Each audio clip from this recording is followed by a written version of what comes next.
ছোটবেলা থেকেই ঘুরে বেড়ানোর খুব শখ ছিল। উড়ে উড়ে বেড়াতে খুবই ইচ্ছে ছিল, কিন্তু কখনো পরিস্থিতির জন্য পারিনি, কখনো টাকা পয়সার জন্য পারিনি, কিংবা কখনো ফ্যামিলির সাপোর্ট ছিল না, তাই পারিনি। এখন যথেষ্ট বড় হয়ে গেছি আলহামদুলিল্লাহ, নিজে কাজ করি, ইনকাম করি। সো এখন কেউ চাইলেও আর না করতে পারে না। সো হ্যালো এভরিওয়ান, আসসালামু আলাইকুম। আমি শান্তনা জুমু চলে আসছি আবার একটি নতুন ব্লগে। কেমন আছেন আপনারা? আলহামদুলিল্লাহ আমি খুব ভালো আছি। আচ্ছা, ঘুরতে কে কে পছন্দ করেন? আমার মতে এই প্রশ্নটা আমি যাকেই করি না কেন, সে কখনোই না করবে না, কারণ ঘুরতে আমরা সবাই পছন্দ করি। কিন্তু আমরা দেখা যায় পরিস্থিতির কারণে সেটা আর সম্ভব করে তুলতে পারি না। যাই হোক, প্রথম কথায় আসি। তো আমি বেশ কিছুদিন আগে ঘুরতে চলে গিয়েছিলাম, তো তখন রেডি টেডি হয়ে একদমই চলে যাই।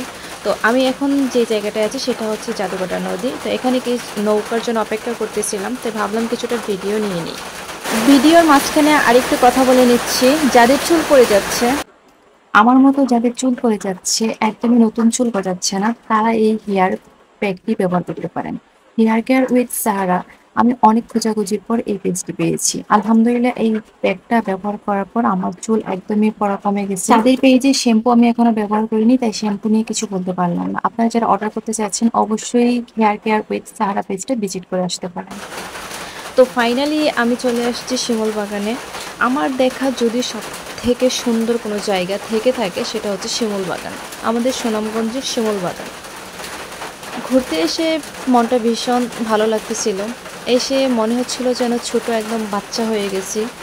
যেহেতু আমরা চাইলেই হুট করে বের হতে পারি না, আমরা মেয়েরা কিন্তু চাইলেই যখন তখন বাসা থেকে বের হতে পারি না।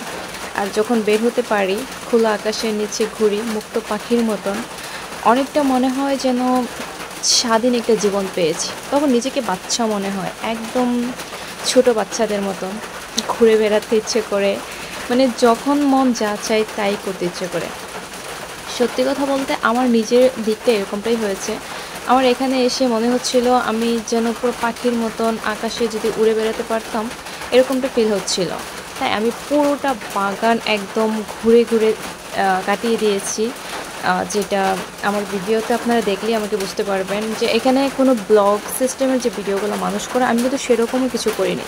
পরে দেখা যায় ক্লান্ত হয়ে গিয়েছিলাম আর এখানে বসে পড়ি।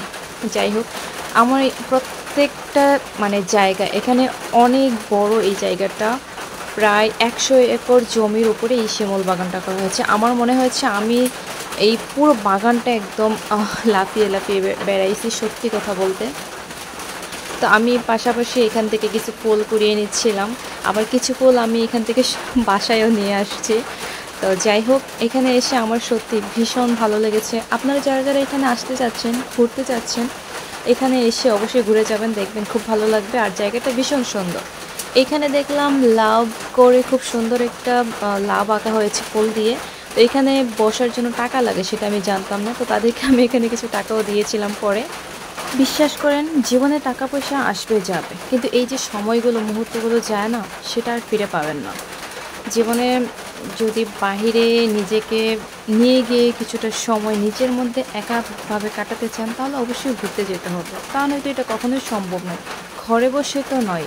তো আজকে এই পর্যন্তই, দেখা হচ্ছে নেক্সট কোনো ব্লগে নতুন কোনো কিছু নিয়ে।